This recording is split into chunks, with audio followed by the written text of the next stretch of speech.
300 पन्नों की रिपोर्ट में कहा गया है कि चीन ने 2019 में कोविड वैक्सीन पर काम किया। कोविड एक लैब से नहीं, बल्कि 2 लैब से फैला हो सकता है।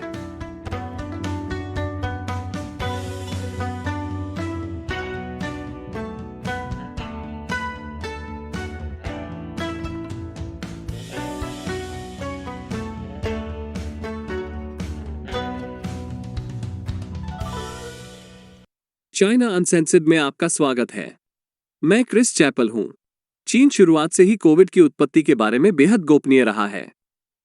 वे उससे कहीं अधिक गोपनीय रहे हैं जहां शी अपने शहद का पहाड़ जमा करते हैं। क्या यह वो जगह है जहां मधुमक्खियां गायब हो रही हैं?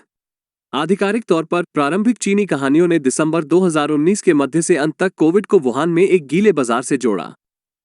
लेकिन जैसे जैसे कोविड फैलता गया और इसकी उत्पत्ति का पता लगाने के लिए अंतर्राष्ट्रीय दबाव बढ़ता गया, अन्य कहानियां सामने आए, जैसे कि यह अमेरिकी सेना की प्रयोगशाला से निकली हो।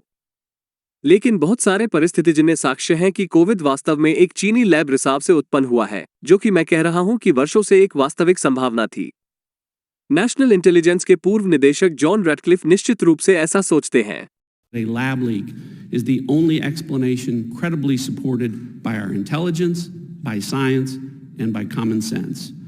इंटेलिजेंस, साइंस और common sense lab leak theory का समर्थन करते हैं। ऐसा लगता है कि षड्यंत्र मुझसे बात करो, गलत सूचना फैलाना बंद करो।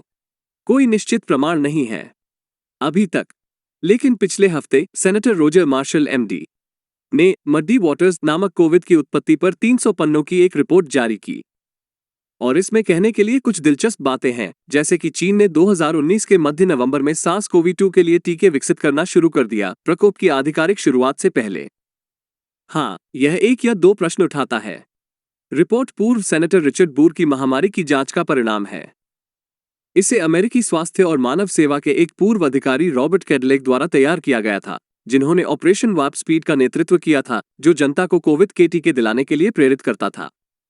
60 विशेषज्ञों के एक मुख्य समूह और एक बाहरी वैज्ञानिक समूह के समर्थन के साथ, जिसमें US national high containment lab के 3 पूर्व निदेशक शामिल हैं, रिपोर्ट एक प्राकृतिक जूनोटिक स्पिलओवर और लैब लीक के साक्ष्य की जांच करती है। यह निष्कर्ष निकालता है कि एक प्रयोगशाला रिसाव अधिक प्रशंसनीय है। टीके से संबंधित अनुसंधान के दौरान जैव सुरक्षा रोकथाम की विफलताओं से होने की संभावना है।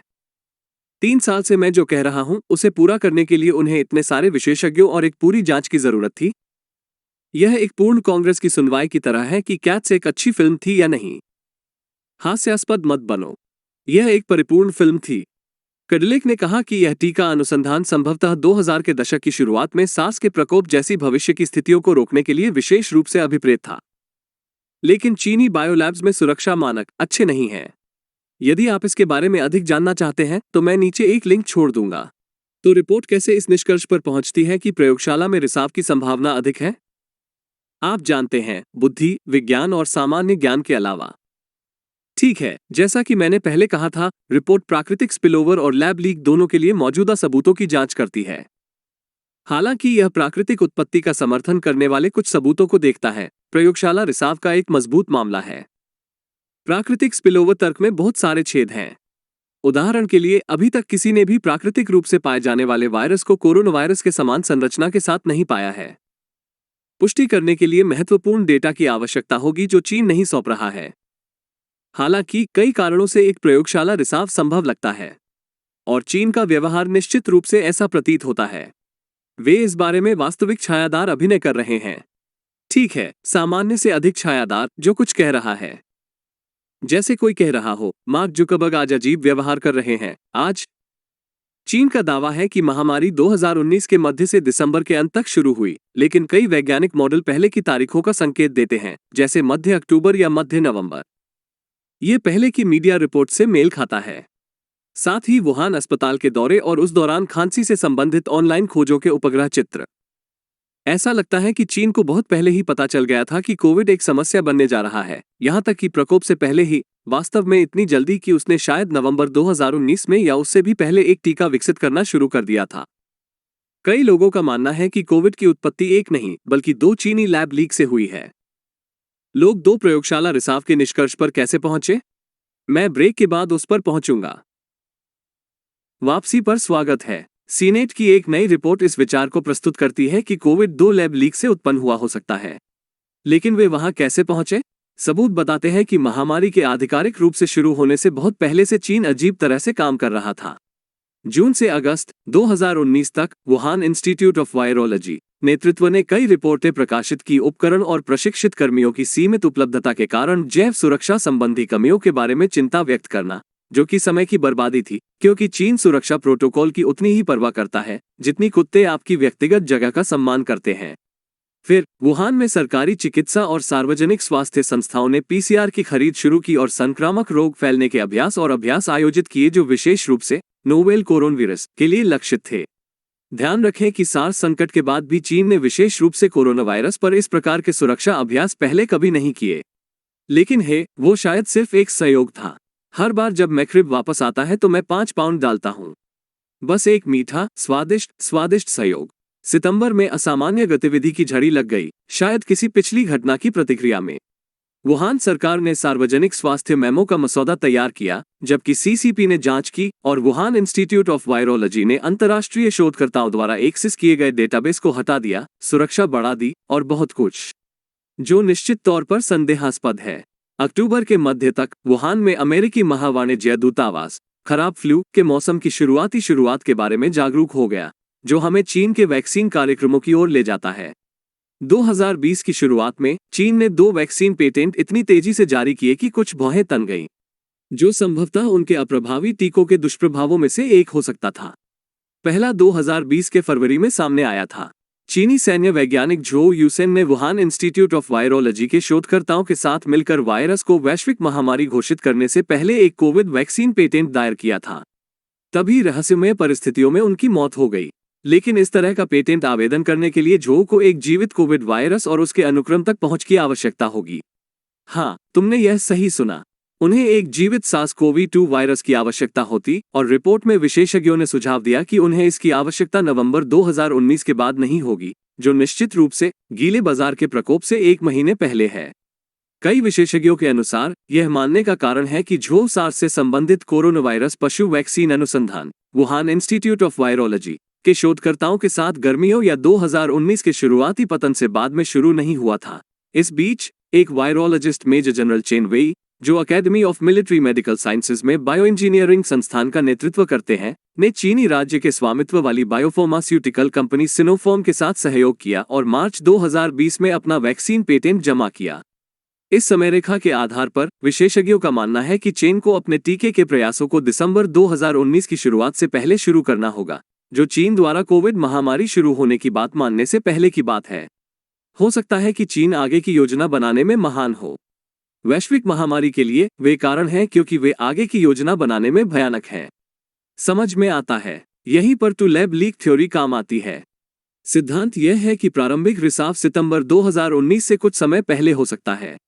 एक बार जब वुहान इंस्टीट्यूट ऑफ वायरोलॉजी और चीनी सरकार को इसकी भनक लग गई, तो अधिकारियों ने दुनिया को सीखने से पहले प्रकोप को रोकने के लिए चुपचाप एक टीका विकसित करने के लिए जितनी जल्दी हो सके हाथापाई की। सच्चाई, वैक्सीन विकसित करने की हड़बड़ी के कारण दूसरा आकस्मिक प्रयोगशाला रिसाव हो सकता है, जो बदले में वैश्विक महामारी का कारण बनेगा। इसलिए एक लैब लीक को साफ करने की कोशिश करके उन्होंने एक महामारी पैदा कर दी। रिपोर्ट ने यह निष्कर्ष कैसे निकाला? ये शुरुआती परिसंचारी उपभेदों में आनुवंशिक अंतर पर आधारित है, जो 2 या अधिक सप्ताह के अलावा 2 स्पिलओवर घटनाओं की संभावना का समर्थन करता है।